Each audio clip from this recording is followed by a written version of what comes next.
இது என்னப்பா புதுசு புதுசா பிரச்சனை உங்களுக்கு மட்டும் எப்படிப்பா வருது அப்படிங்கிற மாதிரி தான் இப்ப ரீசெண்டா கும்பகோணத்துல 30 பேரை கைது செஞ்சிருக்காங்க. எதுக்காக அப்படிங்கறத பத்தி இந்த வீடியோல நம்ம இப்போ தெளிவா பார்க்கலாம்.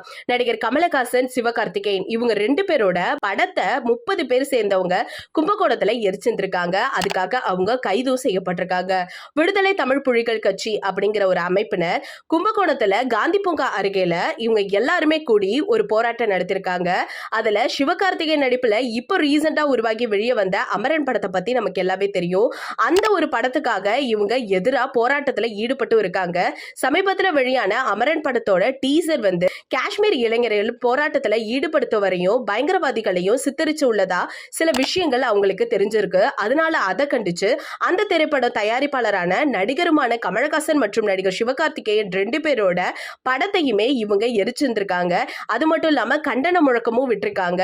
அதை தெரிஞ்ச போலீசார் என்ன பண்ணிருக்காங்கன்னா அந்த இடத்துக்கு போய் சமாதானம் நிறையவே பேசியிருக்காங்க. ஆனா எதுக்குமே அவங்க அடங்காததுனால அந்த போராட்டத்துல ஈடுபட்ட 30 பேரை போலீசார் கைது செஞ்சிருக்காங்க.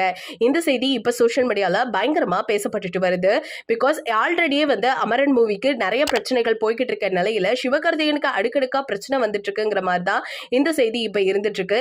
இதை பத்தி மக்களான நீங்க என்ன நினைக்கிறீங்க அப்படிங்கறத மறக்காம நம்ம கமெண்ட் செக்ஷன்ல ஷேர் பண்ணிக்கோங்க.